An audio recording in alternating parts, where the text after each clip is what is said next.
pessoal, vamos começar nosso segundo dia de congresso com uma palestra da super querida Kelly Oliveira. A doutora Kelly é médica pediatra formada pela USP. Ela é criadora e autora do blog Pediatria Descomplicada, onde ela escreve várias dicas e orientações sobre o universo da saúde infantil.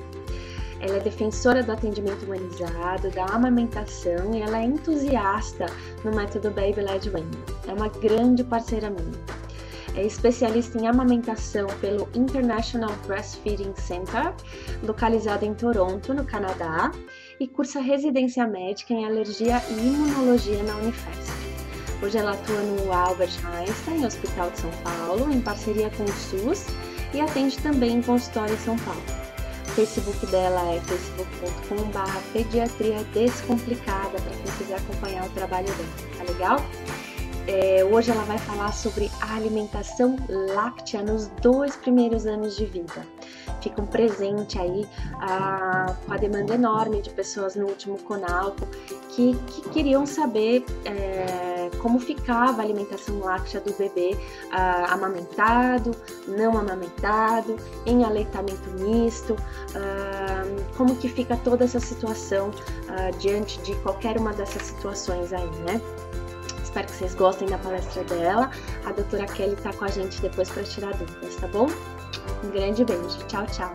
Olá, pessoal. Meu nome é Kelly, eu sou médica pediatra e eu estive com vocês na primeira versão do Conalco, a gente agora está na segunda versão. E o meu tema é sobre alimentação láctea nos 2 primeiros anos de vida da criança. A gente vai conversar um pouquinho sobre amamentação, a importância dela, amamentação prolongada. A gente vai falar um pouquinho sobre a composição do leite humano, por que ele é tão especial, por que ele é único. A gente vai falar um pouquinho também sobre fórmula, o que fazer na impossibilidade de um aleitamento materno e qual é a composição dela, se ela é segura ou não. Vamos falar também sobre a questão do leite de vaca, porque a gente não deve usar o leite de vaca no primeiro ano de vida da criança. E também a gente vai conversar um pouquinho sobre vitaminas, quanto será que é suficiente, cálcio, vitamina D, quanto de leite que é suficiente para a criança. Então tudo isso vocês vão saber na minha aula, tá bom? Eu queria também aproveitar para agradecer a Aline, que é a organizadora do Conalco. Muito obrigada por essa oportunidade que você me deu para eu poder conversar e passar um pouquinho do meu conhecimento para vocês. E também eu queria agradecer a você que está aqui assistindo a minha aula. Eu também tenho um blog chamado pediatriadescomplicada.com. É um blog que fala sobre pediatria, sobre os temas de amamentação, alimentação infantil, sobre dúvidas, algumas doenças típicas da infância. Então você vai encontrar bastante coisa no meu blog. Tá bom? Vamos para a aula? Então, alimentação láctea nos 2 primeiros anos de vida da criança. Lembrar que a boa nutrição, ou a nutrição ótima, né, que a gente busca para as nossas crianças, começa com a amamentação. Sem dúvida, o leite materno é o alimento mais perfeito que existe. Ele é espécie específico, ele é próprio para nós, seres humanos, né? Não tem como outra espécie fazer um leite tão perfeito e tão adequado para nós. E ele é um alimento melhor e que é ideal para a criança. Então, a gente partindo do princípio que o leite materno é o padrão ouro, a gente vai comparar as outras possibilidades e por que elas não são tão adequadas, por que o leite materno é superior, e a gente vai conversar um pouquinho sobre as outras questões.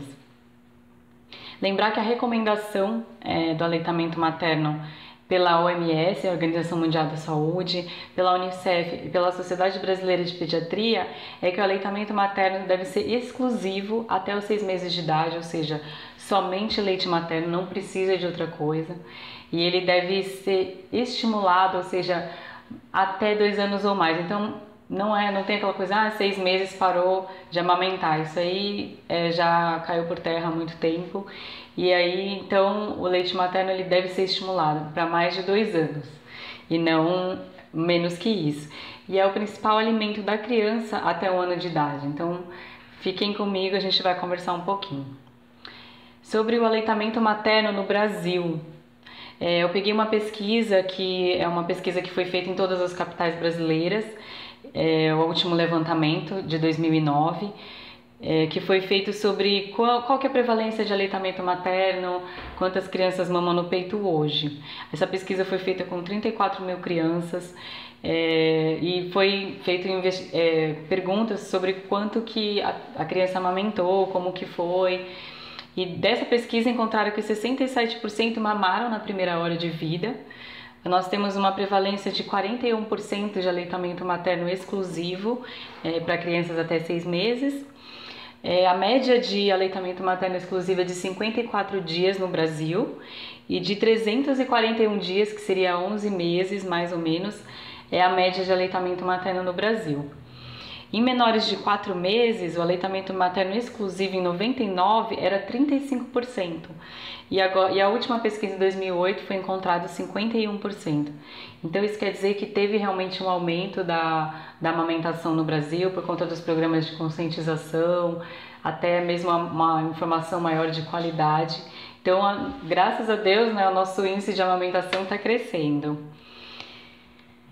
Quais que são as vantagens da amamentação? A gente já está, cansado de saber que existem inúmeras vantagens, mas eu vou citar algumas aqui porque eu acho importante a gente conversar. Então, o leite humano, ele tem nutrientes perfeitos, ele é facilmente digerido pela criança, tem as proteínas, todas as quantidades adequadas e que vão ser facilmente digeridas. Ele protege contra infecções, protege contra doenças crônicas.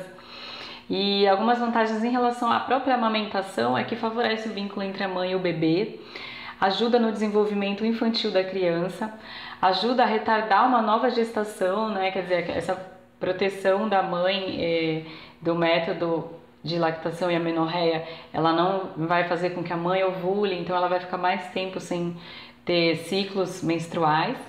E ela também protege a saúde da mulher. Isso já é sabidamente conhecido que o leite materno ele protege contra o câncer de mama, o câncer de ovário e de útero, ele diminui o risco de depressão pós-parto, diminui o sangramento pós-parto da mulher, então ele tem várias vantagens em relação a isso.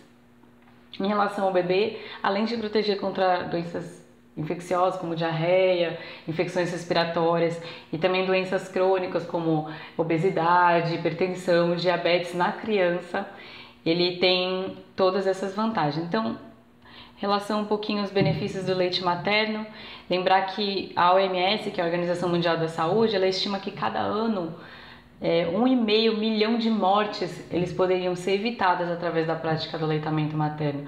Então, só por uma pequena iniciativa um pequeno ato que você pode fazer, que é incentivar o aleitamento materno, você vai estar salvando vidas.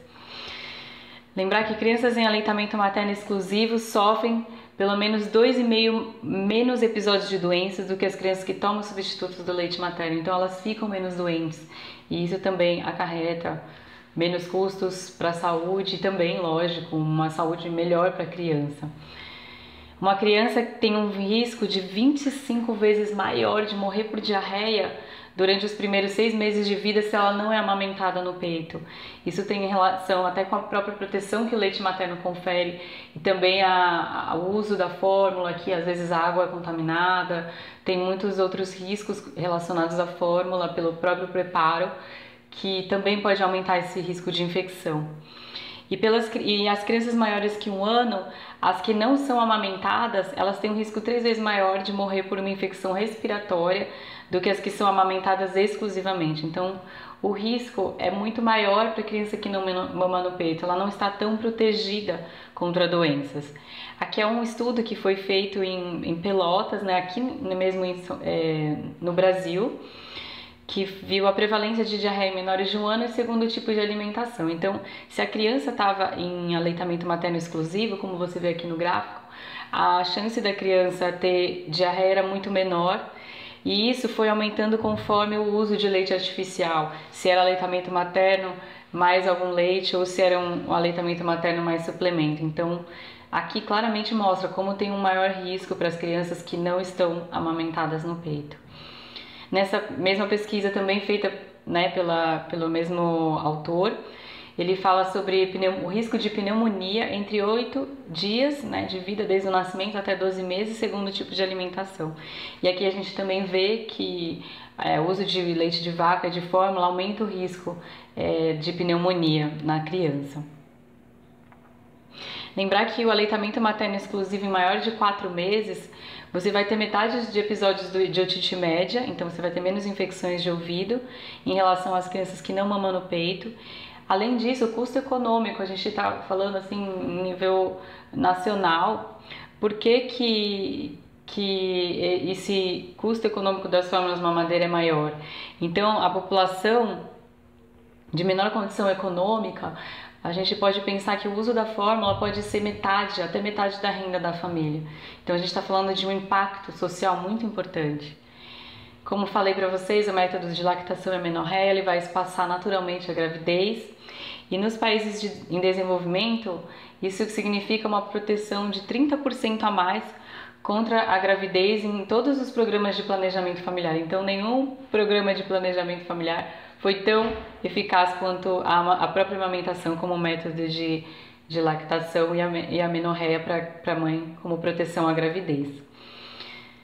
E eu sei que uma imagem fala mais do que 1000 palavras. Essa foto ela foi tirada por um jornalista e foi apresentada nessa United Nations Standing Committee of Nutrition, que foi um comitê nacional de nutrição. É uma mulher paquistanesa que teve gêmeos e ela amamentou o homem, né, o menino, no peito, e a menina ela amamentou com a mamadeira, com leite artificial. E essa foto foi tirada dias antes dessa criança que estava sendo amamentada pela mamadeira, né, pelo leite artificial, vir a falecer. Então, às vezes a gente não imagina o quanto que a gente, da fórmula pode acarretar um risco, mas para países que realmente não têm uma saúde adequada, ou mesmo a gente está falando aqui numa situação mais difícil, uma situação financeira mais complicada, a fórmula, inclusive, implica em risco de vida para a criança. Então, tudo aquilo que a gente já falou, aumenta o risco de infecções respiratórias, uma desnutrição, uma desidratação, deficiência de vitaminas, alergia, obesidade, doenças crônicas e, inclusive, uma maior mortalidade também. Então, agora a gente vai conversar um pouquinho sobre a composição do leite materno. Por que ele é um alimento tão perfeito? O que torna ele tão único? Então, vamos conversar um pouquinho. Lembrar que o leite humano ele é muito mais do que uma fonte de nutrientes. Ele é uma substância viva de grande complexidade biológica. Então, ele muda conforme o tempo, ele muda conforme a necessidade do bebê, ele muda quando a mãe está doente e aumenta as defesas para combater a doença. Ele é um alimento vivo, ele é vivo e dinâmico. Aqui essa tabela fala um pouquinho a respeito da diferença entre o colostro, que é o primeiro leite, né, do recém-nascido, e a diferença entre o leite materno e também a diferença entre o leite de crianças de termo, né, que nasceram no tempo adequado, e crianças prematuras, que o leite também muda para mamães que têm bebês prematuros. Lembrar que o colostro aqui ele tem menos calorias adequadas para a quantidade que o bebê precisa ao nascimento. O bebê que é prematuro, ele vai ter ele vai ser um leite mais calórico, porque o bebê prematuro precisa mesmo de um aporte maior. Conforme passa, né, o leite pré-maduro, ele aumenta um pouco a quantidade de calorias. E também no começo, o colostro ele tem um pouquinho mais de quantidade de proteínas. O prematuro também vai ter uma proporção um pouco maior de proteína do que o leite sem ser do prematuro, e isso também do leite quando já é um leite maduro. E a lactose também, ela não é muito alta quando o primeiro leite, que é o colostro, e depois a lactose aumenta um pouquinho. Então, em relação à água, em relação a vários componentes do leite materno, a água, ela faz parte, tem 87,5% do leite materno. Ela supre todas as necessidades do bebê, não precisa oferecer água, chá ou suco antes dos 6 meses. Então, se uma criança está em aleitamento materno exclusivo, ela não vai precisar de mais nenhum outro alimento. é só o leite materno que ela precisa. Então isso tem que ficar bem claro, gente. Não precisa dar água, não precisa dar chazinho, não precisa dar suco, nem qualquer outro tipo de leite. É só leite materno até 6 meses. Em relação ao carboidrato, o principal carboidrato para a criança é a lactose. Tem 70%, né, equivalente a 70% da quantidade de carboidratos para a criança. Ela atende, a lactose, o carboidrato, atende 44 a 50% das necessidades de energia da criança. Ela ajuda na absorção de cálcio e de ferro. E também o carboidrato, né, não da lactose, mas tem uma coisa que chama oligosacarídeos, que vai ajudar na colonização intestinal pelo Lactobacillus bífidos, que é uma bactéria que vai ajudar, uma bactéria boa, não uma bactéria ruim. Ela vai colonizar o intestino com essa bactéria, e isso faz com que ocorra uma proteção contra as bactérias patogênicas, que são as bactérias que fazem mal para a saúde, e protegem o bebê.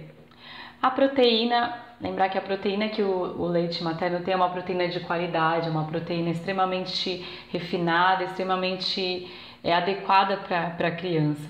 Ela equivale a em torno de 1% do leite materno somente.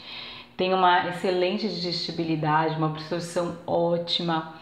Ela proporciona um desenvolvimento e um crescimento adequados do bebê.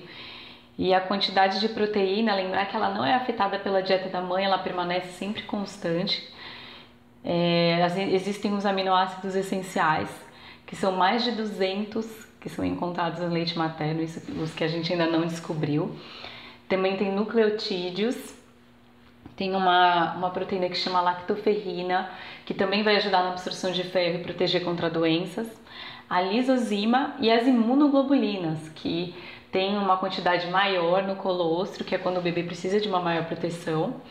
E ela vai continuar com essa proteção ao longo, né, da amamentação toda. São as imunoglobulinas que protegem também contra doenças e fazem parte do nosso sistema de defesa do corpo. Aqui a proporção, lembrando que existe uma diferença, não é só a quantidade de proteína, mas que tipo de proteína é. Então, no colostro ele vai ter 90% de soro para 10% de caseína. No leite maduro, diminui um pouquinho desse soro em relação à caseína, vai ter uma proporção de 60 para 40, que pode variar de 70 para 30. Para vocês terem uma ideia, no leite de vaca tem somente 20% de soro para 80% de caseína. E lembrar que a caseína ela também está relacionada a alergias alimentares. A alfa-lactoalbumina, que é um tipo de proteína, ela só tem no leite humano, ela não tem em outros leites. E a beta-lactoglobulina, ela não tem no leite humano, ela vai ter no leite de vaca. E esse tipo de proteína vai ser responsável por alergias. Em relação à gordura do leite, a gordura, apesar da gente pensar, poxa, a gordura ela é extremamente importante para o bebê. Por que essa gordura é tão importante? Então, lembrar que ela é responsável pelo crescimento do cérebro. O cérebro ele tem 60% de gordura, então para esse cérebro crescer ele precisa ter uma gordura de qualidade, uma gordura adequada, em quantidades também adequadas. O colesterol é uma gordura que só tem também no leite materno, não tem nos outros leites, e ele é responsável pela formação da membrana celular. Então, cada célula do nosso corpo precisa do colesterol e isso o leite materno vai fornecer pra gente. Lembrar que a gordura é o que mais varia de acordo com a dieta da mãe, com as necessidades do bebê. A gente vai conversar um pouquinho como que ela varia ao longo do dia, eu vou mostrar para vocês um gráfico. E também existem ácidos graxos essenciais, não sei se vocês já ouviram falar do DHA, do ARA, são ácidos graxos super importantes para a formação da retina, para o desenvolvimento cerebral, né? Então ele vai participar principalmente nesse desenvolvimento. E existem, além do DHA e do ARA, mais de 190 ácidos graxos essenciais conhecidos, que dirá aqueles que a gente ainda não descobriu, né? E apesar de ser uma pequena proporção de gordura que a gente tem no leite humano, que em torno de 4%, ele é responsável também por 50% das calorias. Então, muito da gordura é que vai ser responsável pelo ganho de peso do bebê. Por isso que a gente às vezes fica, vamos chegar no leite posterior, e isso nos leva ao próximo slide, que é esse sobre a gordura. Eu gosto de mostrar esse gráfico que fala sobre como a gordura varia ao longo da mamada. Às vezes a gente fica falando, nossa, o que é leite posterior, o que é leite anterior, por que ele é tão importante, como fazer para chegar no leite posterior, que é mais gorduroso. Então, aqui esse gráfico ele mostra, né, aqui em vermelho, é a gordura e ela aumenta com o tempo de mamada, que é o gráfico na horizontal. Já o carboidrato e a proteína permanecem relativamente constantes. Então, lembrar que a gordura, ela está presente no começo da mamada, mas ela em menor quantidade e ela vai aumentando conforme a mamada. Esse é uma foto que eu gosto de colocar, falando um pouquinho do leite anterior, leite posterior. O leite anterior é aquele leite do começo, né, da mamada, é o leite que é mais rico em lactose e tem menor quantidade de gordura. Porém, existe uma gordura nesse leite, não quer dizer que não existe. A gente viu no gráfico que ele aumenta conforme o tempo. E ele é um leite mais, uma cor acinzentada, branco acinzentada. Já o leite posterior, ele é uma cor mais amarelada, mais branco amarelada. Ele é um pouquinho mais denso, você consegue ver aqui pela foto. Bom, vamos falar um pouquinho em relação à parte imunológica do leite materno. E essa parte eu gosto muito de falar porque é uma parte que não tem em nenhum outro leite, não tem em nenhum outro alimento, que é a capacidade do leite materno de proteger o nosso corpo, de ter meios de defesa que vão ajudar a proteger contra doenças. Então, tem essa tabela aqui que mostra várias componentes que são responsáveis pela produção de células de defesa e até células que são presentes no leite materno para combater contra doenças. A primeira delas são as próprias células vivas, aquilo que a gente falou de ser um alimento vivo, e é exatamente isso que ele quer dizer. Ele tem células como macrófagos, neutrófilos, linfócitos B e T, que são responsáveis pela proteção contra doenças. Eles vão também ajudar a liberar a imunoglobulina A, que protege também contra doenças, combater bactérias, vírus, então eles são super importantes. A IgA secretória, que é o que a gente chama de imunoglobulina A, ela tem bastante no colostro, mas também tem no leite maduro. E ela vai proteger todo o nosso trato digestivo contra bactérias patogênicas, contra doenças também. Uma menor quantidade mas existe, que é o IgG e a IgM, que também vão proteger contra infecções. E o fator bífido, aquilo que a gente falou de lactobacillus bífidos, ele vai acidificar as fezes e vai dificultar a multiplicação de bactérias que também fazem mal para o nosso corpo. A lactoferrina, ela é uma proteína super importante que vai combater principalmente a infecção contra a E. coli, que é uma bactéria que pode causar doenças no nosso corpo, e ela vai ajudar com que o ferro seja melhor absorvido no nosso corpo e que as bactérias que usam o ferro para crescer não consigam pegar esse ferro. A lisozima, ela também tem uma ação bactericida e anti-inflamatória. Ela vai ajudar a combater as bactérias e entre outros, a lactoperidase, os oligosacarídeos que a gente já tinha conversado também, que ajudam a combater as bactérias e várias outras componentes. Vamos falar um pouquinho então agora sobre as diferenças entre o leite materno, o leite de vaca e a fórmula. Qual é a diferença entre eles? Por que o leite materno ele é diferenciado? Por que ele é especial? Ele é o mais alimento perfeito? E como que a fórmula tenta se adequar a isso, né, de forma segura para o bebê? E o leite de vaca não é considerado adequado para a criança. Aqui tem uma tabela que mostra a diferença entre o leite humano e o leite de vaca, e em relação aos macro e os micronutrientes, a quantidade de energia, a gente pode ver que o leite humano tem uma quantidade muito menor de proteína em relação ao leite de vaca, e isso também tem relação à qualidade da proteína e também à quantidade. A gente sabe que uma maior quantidade de proteína está relacionado à obesidade no futuro, e também as crianças que tomam leite de vaca antes do primeiro ano de vida, elas estão com risco maior de alergia e também uma sobrecarga renal, né, que pode ter uma repercussão no futuro. Então não é recomendado que a criança tome leite de vaca antes de 1 ano de vida. Em relação à caseína, a gente vê aqui, como eu tinha falado, né, a caseína é uma proteína que tem no leite de vaca em grande quantidade e que essa proteína também está relacionada com o risco de alergias no futuro. E também você vê que o leite humano tem bem menos caseína proporcionalmente em relação ao leite de vaca. Isso, gordura é basicamente parecido. O leite humano é muito mais rico em lactose do que o leite de vaca. Minerais, apesar do leite humano ter uma quantidade menor, a gente tem que pensar na qualidade desses minerais, desses micronutrientes. É a mesma coisa em relação à gordura, porque o leite de vaca não vai ter a gordura que só existe no leite humano, os ácidos graxos essenciais, o colesterol, que é importante para a membrana celular, como a gente já tinha falado. Aqui é outra tabela que também fala em relação à diferença entre o leite humano, leite de vaca e fórmula. A proteína do leite humano ela é perfeitamente digerível, o leite de vaca tem uma quantidade excessiva e fórmulas infantis elas tentam adequar e tornar essa proporção de soro, caseína e a qualidade dessa proteína semelhante ao leite humano. Em relação aos lipídios, a gente sabe dos ácidos graxos essenciais, que existem mais de 190 ácidos graxos conhecidos. No leite de vaca não existe esses ácidos graxos essenciais e também não tem a enzima lipase que ajuda na digestão da gordura.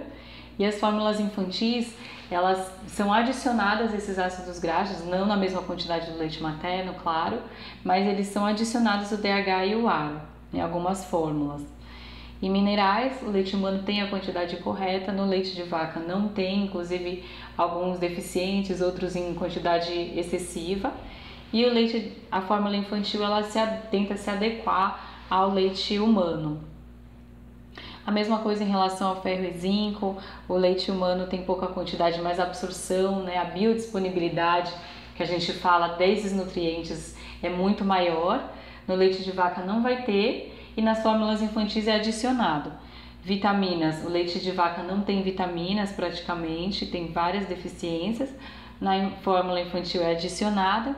Pré-bióticos, a gente tem no leite materno, não tem no leite de vaca e é adicionado nas fórmulas infantis, em algumas fórmulas, não todas.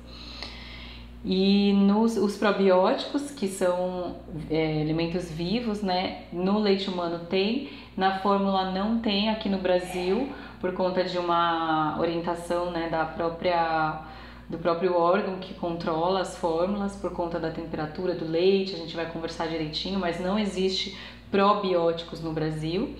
E a água, lógico, o leite humano tem quantidade adequada e suficiente. Para o leite de vaca precisa um pouco mais de água, senão a criança pode até evoluir com uma desidratação, mas não é recomendado que seja dado para a criança leite de vaca antes de 1 ano. E as fórmulas infantis pode ser necessária uma quantidade de água, em média 3 vezes por dia, o que ofereça água se a criança está exclusivamente com fórmula.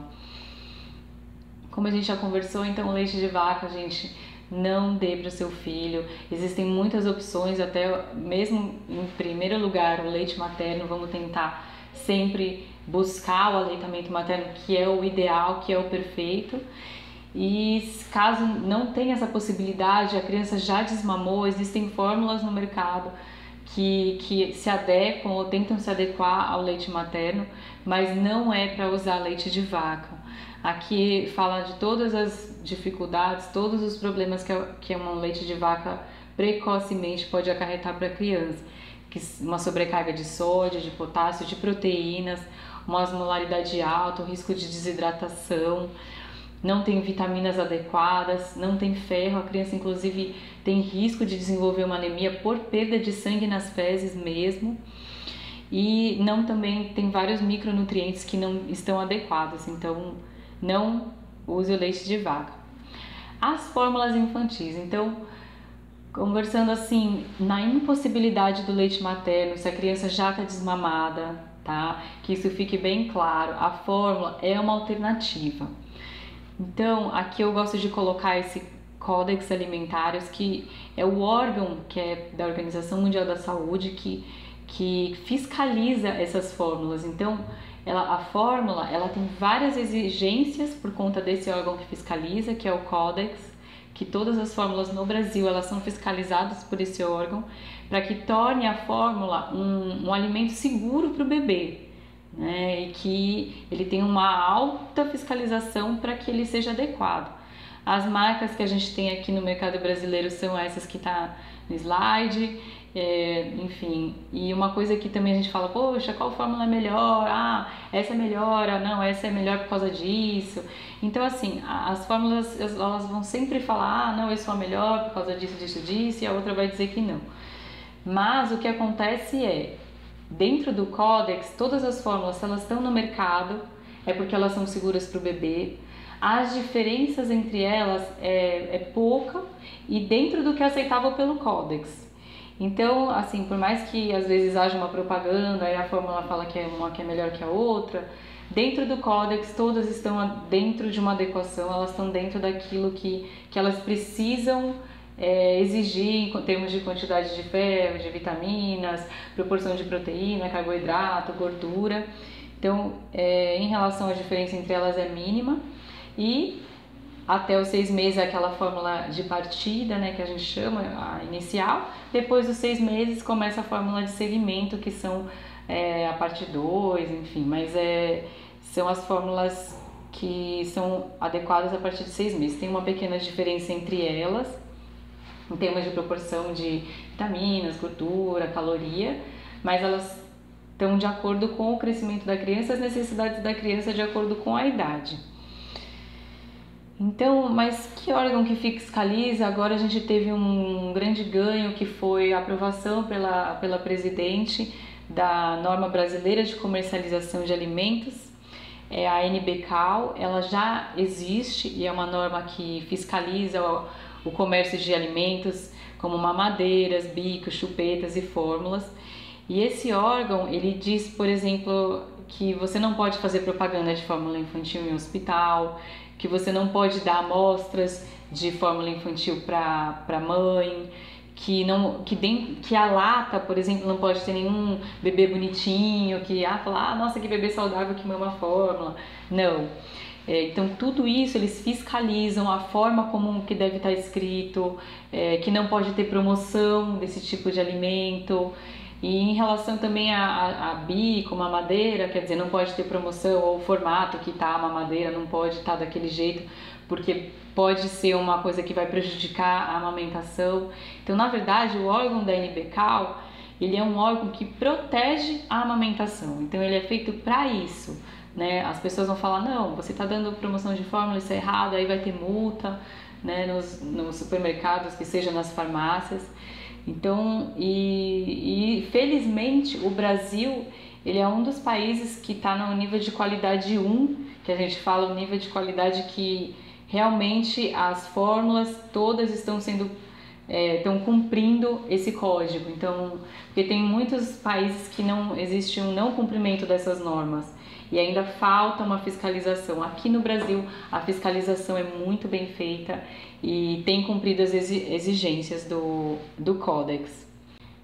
Gente, vamos conversar um pouquinho o que é a fórmula infantil. Então, a gente conversou sobre o Códex, que é um órgão que vai fiscalizar essa fórmula, a fórmula como ela deve ser feita, porque ela é segura.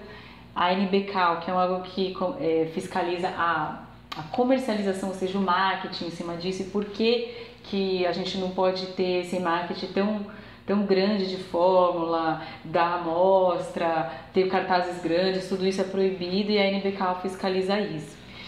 Então, pelo Códex, o que é a fórmula infantil? Afinal, qual a diferença dela para o leite de vaca? A fórmula infantil, uma definição pelo Códex, é que ela é um substituto do leite materno, produzido especialmente para satisfazer as necessidades nutricionais do lactente nos primeiros meses de vida, até a introdução dos alimentos complementares. Então, ele é um substituto seguro, né, que vai ter toda aquela proporção que o Códex vai exigir. Ele é à base do leite de vaca ou outro animal, ou origem vegetal no caso, mas para bebês menores de 6 meses, origem animal, com a adição de outros ingredientes que são comprovadamente compatíveis com a alimentação dos lactentes. Então, leite de vaca formulado com várias alterações e acrescentado de outras coisas que são seguras para o bebê e que vão proporcionar um crescimento adequado dele. Lembrar que a segurança alimentar e a adequação nutricional deve ser comprovada cientificamente, então tudo é comprovado através de estudos e também pelo crescimento e desenvolvimento adequado da criança. Então por isso que eu falo, gente, o códex, né, e a definição das fórmulas, elas são seguras para a criança, elas vão proporcionar o desenvolvimento da criança. Porém, existem coisas, lógico, que não tem como acrescentar, que só existe no leite materno, como as próprias células, como o fator protetor contra doenças, enfim. Ela tenta se adequar e chegar próximo do leite humano. Bom, fazer fórmula não é fácil, a gente fala que é só dar mamadeira, não é bem assim. Na verdade, o preparo da fórmula exige um cuidado especial, exige esterilização, temperatura adequada e, infelizmente, quando o bebê está desmamado, no caso, precisa ser esse preparo adequado. Então, como que você vai fazer? Você vai lavar bem as mãos, o preparo, você vai ferver a água e ela vai ter que chegar no mínimo numa temperatura de 70 graus. Por que essa temperatura de 70 graus é importante? Porque uma bactéria chamada Cronobacter, que é a Enterobacter sakazaki, é uma bactéria que ela é oportunista de fábrica de fórmulas infantis. E independente de você ter todo o cuidado de esterilizar a mamadeira e colocar o pó dentro da água, se essa água não tiver numa temperatura no mínimo de 70 graus, essa bactéria que possivelmente pode estar dentro da lata, ela pode causar alguma doença para o bebê e até muito grave. Então, 70 graus no mínimo, mistura o pó, a água com o pó, né? Você vai separar em quantidades adequadas, geralmente na lata vai dizer tantos ml de água para cada medida da lata, geralmente é uma medida para cada 30 ml de água, e aí você vai aumentando cada medida conforme a quantidade que o bebê mama. Você vai misturar esse pó na água, agitar e esperar esfriar até uma temperatura que tiver suficiente para o bebê, em média 36 graus, 35 graus para o bebê tomar. Lógico, tem que esperar um pouquinho, isso aqui demora em média uns 30 minutos muitas vezes, porque você tem que o trabalho de esterilizar a mamadeira, o trabalho de aquecer a água, mas tem que ser feito adequadamente, tá? E lógico, né, eu sei que não é fácil, mas gente, vale muito mais a pena a gente, comparando o preparo da fórmula, as dificuldades que tem, enfim, não é o alimento perfeito, a gente investir na amamentação. Então, por mais que seja difícil no começo, vale a pena investir, gente, porque não é só, lógico que tem todos os benefícios e também o trabalho que a fórmula dá. Então, a amamentação, por mais que às vezes seja difícil no começo, vale a pena a gente gastar essa energia para conseguir levar a amamentação até o tempo que for, né, acima de 2 anos, se possível, para não precisar dar a fórmula e ter todo esse trabalho, dar risco de contaminação, risco de doenças. Bom, isso aqui foi um estudo que foi feito, né, sobre esse gás em 1987. Ele fala que, em média, um bebê que é amamentado por fórmula, ele consome 30 mil calorias a mais do que os bebês que são alimentados no peito no primeiro ano de vida. Então é uma coisa a se pensar, né? A gente fala tanto em obesidade, tanto em alimentação saudável. No primeiro ano de vida, o mais importante é que a gente garanta a amamentação. E para isso, precisa garantir uma proteção à amamentação, né? E uma informação adequada para as mães. Tem outro estudo que mostra que foi perguntado às crianças que mamam por fórmula, eles têm uma regulação adequada do leite, quer dizer, eles têm uma autorregulação de quanto eles querem, porque muitas vezes a gente fala assim, ele não estava mamando no peito, mas quando eu dei a mamadeira ele tomou tudo. a gente tem que pensar se esse mecanismo de saciedade do bebê está sendo alterado. E nesse estudo, que foi publicado no Pediatrics em 2010, mostrou que as crianças que são alimentadas por mamadeira, independente se fosse até fórmula ou o leite materno ordenhado, eles tendem a esvaziar a mamadeira, eles tendem a mamar uma quantidade maior de leite do que os bebês somente amamentados no peito. Então, foi até questionado se essa regulação da saciedade estaria alterada nos bebês que tomam fórmula ou que mamam na mamadeira, no caso. Quanto de energia suficiente parte depois da questão das fórmulas. A gente conversou um pouquinho sobre a diferença entre a fórmula, o leite de vaca e o leite humano, o leite materno. E fica aquela pergunta, quanto que o bebê precisa de energia? Quanto que o bebê precisa de leite materno? Como que eu posso quantificar isso? A gente vai conversar um pouquinho sobre essa questão e eu gostaria de começar com essa tabela que foi feito um estudo, né, pela Organização Mundial da Saúde. Outros autores também tentaram quantificar a quantidade de energia necessária para o bebê crescer. E foi feito desde o nascimento até os 2 anos de vida. E a gente vê aqui que a recomendação de energia em quilocalorias por dia, de 0 a 2 meses, em média 500 quilocalorias por dia. Tem uma variação, né, desse de 96, mas a gente está usando a referência da Organização Mundial da Saúde. De 3 a 5 meses aumenta um pouquinho para 600. Acima de 6 meses você vê que a quantidade de calorias aumenta bastante, então isso também tem a ver com a relação à introdução alimentar, e os alimentos complementares vão suprir a quantidade de energia que o leite materno não vai suprir totalmente. E conforme o bebê cresce, aumenta proporcionalmente essa quantidade, até quando o bebê tiver mais de 1 ano, que vai ser em média 1000 calorias. Em relação à energia que o leite materno ele dá para a criança e quanto que a gente precisa suplementar além do leite materno, né? Quantas calorias o bebê tem que ingerir além do leite materno? A gente está pensando aqui, depois dos 6 meses, numa amamentação em livre demanda, quer dizer, quantos o bebê quiser, até os 6 meses exclusivo e depois dos 6 meses com a introdução de alimentos complementares. De 0 a 2 meses, você vê aqui que conforme a ingestão de leite materno, se é uma ingestão baixa, média ou alta, e depois quando entra com os alimentos, quanto que precisa. Então, mesmo que o bebê, aqui de 0 a 2 meses, mesmo que o bebê esteja com uma ingestão baixa de leite materno, aqui a gente calculando quanto que deveria dar de alimentos complementares, em média 100 calorias, né, por dia. Com bebê de 3 a 5 meses isso aumenta um pouquinho, mas se você for ver aqui de 3 a 5 meses uma ingesta alta de leite materno, não vai precisar de nada, aqui tá 0, então não vai precisar de nenhuma ingesta de nenhum outro alimento complementar, o que bate exatamente, né, com a orientação da Organização Mundial da Saúde do aleitamento materno exclusivo até os 6 meses.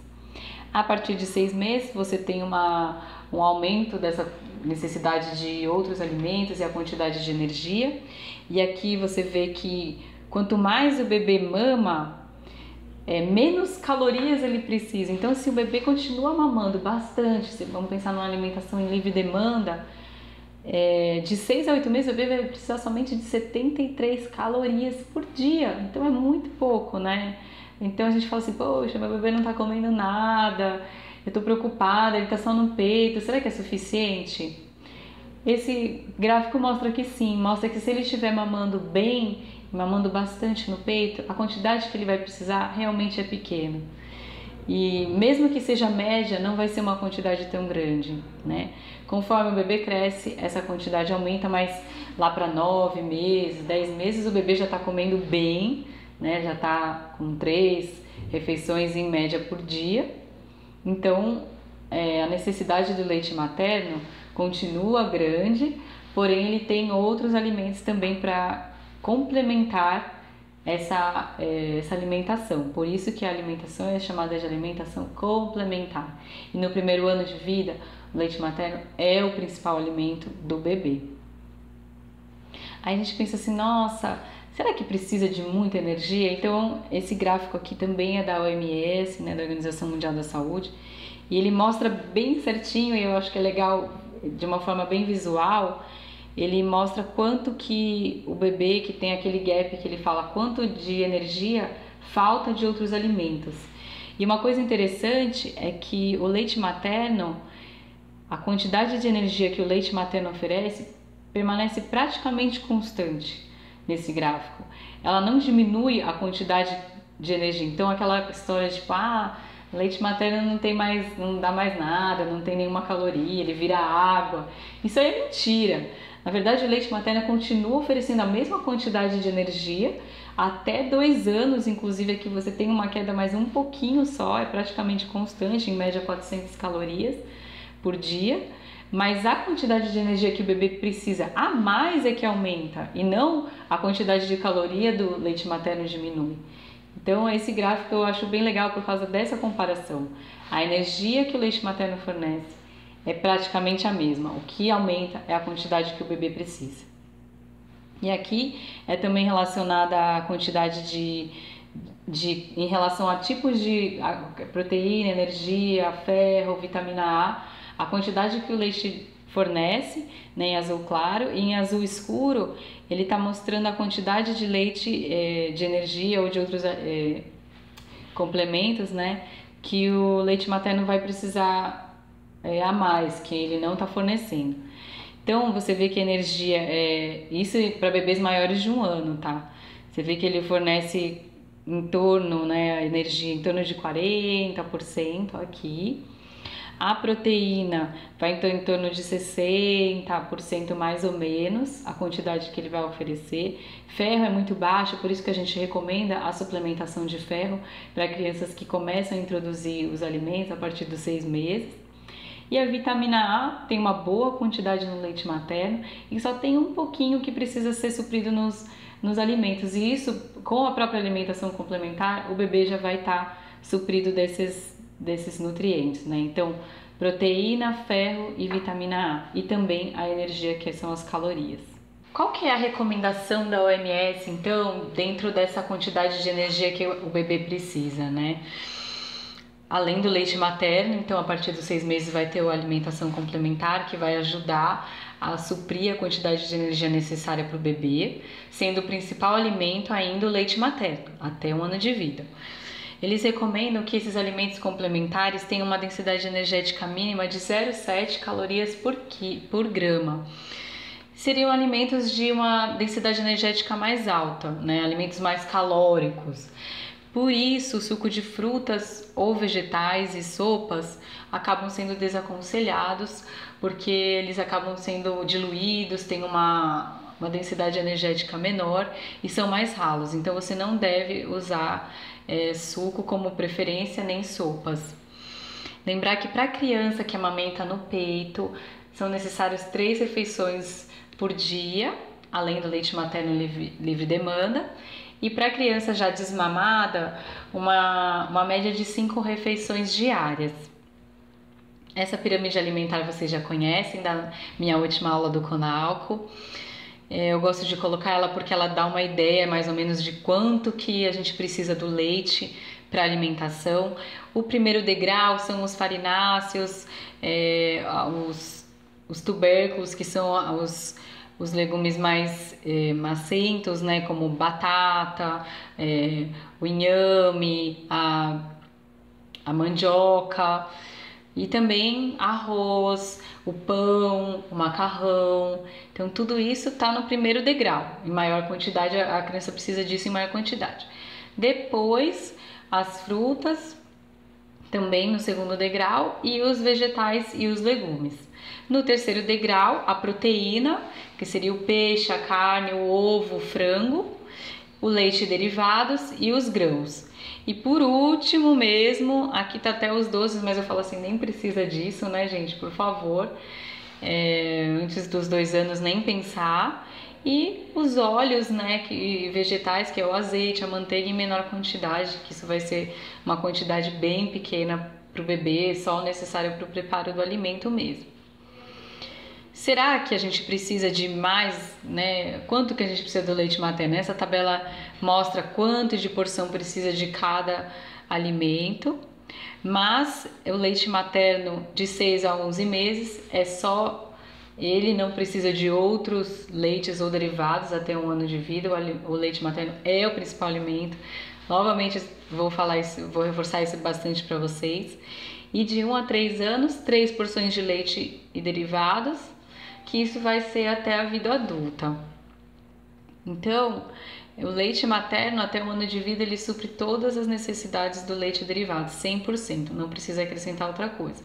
Para os bebês que já estão desmamados, tem que ser, aí você adequaria uma fórmula adequada para a idade, uma fórmula infantil, e não o leite de vaca. Quanto que seria então leite materno livre demanda, o quanto que a criança quiser, o tempo que ela quiser, até, né, o tempo que a gente acha que seria o desmame no mais natural possível. 3 porções de leite derivados acima de 1 ano. E aqui tem alguns exemplos de leite derivados, que é uma xícara de leite, 2 colheres de sopa de leite em pó, 1 colher e meia de sopa de requeijão, um pote de iogurte natural e uma fatia e meia de queijo Minas. Lembrar que iogurte não é bebida láctea, tem muitos iogurtes que a gente chama iogurte que não é iogurte na verdade, ele tem muito açúcar, então fique atento para os ingredientes que estão no rótulo, se o primeiro ingrediente é iogurte natural. E o queijo Minas, que é o mais aconselhado dos queijos, por ele ser menos gorduroso, mais saudável. Então, uma vez que a gente já sabe quanto de leite e derivados, vamos conversar um pouquinho sobre a importância do cálcio, da vitamina D na dieta, quanto que a gente tem que oferecer de cálcio e vitamina D, quanto que é adequado para a criança. O cálcio, ele tem importância também para a formação do osso, mas ele tem muitas outras funções no nosso corpo. Uma delas é a parte neuromuscular, da contração muscular, a parte de coagulação do sangue, relação ao transporte celular, reações enzimáticas, liberação de hormônios. Então ele tem várias outras funções que não só o crescimento do osso, que também é super importante. Quanto de cálcio que a gente precisa ingerir, né? Nessa tabela aqui mostra pela Food Nutrition Board, que é um dos órgãos internacionais, eles falam que para bebês a quantidade mínima e máxima, né, seria 210 gramas, a máxima 270. Crianças de 500 a 800 miligramas, isso seria crianças de 1 a 3 anos. E adolescentes uma quantidade de 1.300, que depois vai aumentando até em média 1.200 para os adultos. Então, para crianças, 200 a 270 para os bebês, para crianças maiores de 500 a 800.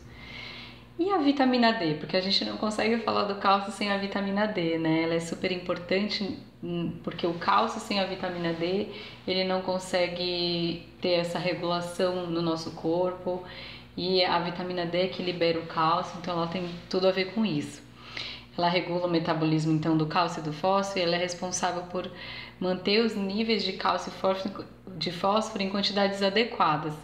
E isso vai fazer parte de várias funções metabólicas. Hoje a gente tem descoberto cada vez mais a função da vitamina D em relação ao metabolismo, não só do osso, mas hormonal, questão de alergia e o risco de outras doenças metabólicas. Então a vitamina D está cada vez mais sendo falada, né? A recomendação para as crianças de 0 a 1 ano seriam 5 microgramas dia, que dá num total de 200 unidades de vitamina D. Isso varia, algumas referências falam de 400 unidades de vitamina D por dia, e isso também vai manter mais ou menos constante ao longo da infância, então em média 400 unidades. A vitamina D é uma vitamina que você não tem muito disponível na dieta, ou você precisa de uma quantidade muito grande de vitamina D para uma quantidade muito grande de alimentos que contenham vitamina D para ter uma quantidade adequada. Por isso, a Sociedade Brasileira de Pediatria recomenda que a vitamina D seja suplementada na criança. Gente, eu não podia falar sobre essa aula, que é a alimentação láctea nos 2 primeiros anos de vida, sem falar na rede de apoio que existe relacionada à amamentação. Então, felizmente, o Brasil tem caminhado nesse sentido, em aumentar os índices de amamentação. As mulheres estão cada vez mais buscando informações adequadas em relação a isso, como conseguir amamentar, se você está com dificuldade, com dor, acha que tem pouco leite. Então, existe muita informação na rede social, se você procurar na internet, e existem órgãos oficiais do governo que estão disponíveis para que possam te dar um suporte em relação a isso. Então, se você tem alguma dificuldade, está passando por alguma situação, pensando em desmamar o seu bebê, não fique sozinha, busque ajuda. Aqui eu coloquei vários ícones que são órgãos que ajudam, né, a mulher que amamenta, a IBFAM, que é um órgão maravilhoso, ele ajuda muito as mulheres que estão amamentando, a própria Organização Mundial da Saúde, a Unicef, a rede de banco de leite humano. Se você tem um banco de leite próximo na sua cidade ou próximo de você, busque, porque lá tem pessoas que podem te ajudar. Esse é um ícone que fala sobre o Hospital Amigo da Criança, que existem muitos hospitais que estão implementando isso para que tenham apoio à amamentação. E a MS Brasil, que é Aleitamento Materno Solidário, ela também está aqui no canal com a gente, e é uma rede de apoio que ajuda muito as mães que precisam de ajuda. Não fique sozinha, né? Busque informação correta e necessária. Então, e falando um pouquinho sobre a amamentação prolongada, porque o Ministério da Saúde fala até 2 anos de idade ou mais. Mas quanto que o bebê vai mamar? Qual que é o limite? Quando que fazer esse desmame essa amamentação prolongada, até quando, né? Existe muita dúvida. Eu gosto dessa frase do Dr. William Sears, que ele fala assim, né? Não limite a duração da amamentação a um período pré-determinado. Siga os sinais do bebê. A vida é uma série de desmames do útero, do seio, de casa para a escola, da escola para o trabalho. Quando uma criança é forçada a entrar em um estágio antes de estar pronta, corre o risco de afetar o seu desenvolvimento emocional. E uma frase da doutora Elsa, que ela também fala muito a respeito de amamentação, é uma médica lá do Sul. E ela fala assim, né? O desmame não é um evento, e sim um processo que faz parte da evolução da mulher como mãe e do desenvolvimento da criança, assim como sentar, andar, correr e falar. Nessa lógica, assim como nenhuma criança começa a andar antes de estar pronta, nenhuma criança deveria ser desmamada antes de atingir a maturidade para tal. E por último, eu queria deixar um recadinho para as mães que se as mães soubessem, né, que a informação é a arma mais poderosa para o empoderamento materno, que ela é algo em constante mudança, que os profissionais da saúde não são os donos da verdade e que existem pessoas maravilhosas que podem ajudá-las. Empodere-se. Então, o meu recado aqui é: busque informação. Eu, como médica, eu estou em constante busca de informação correta, poder passar as melhores informações para os meus pacientes.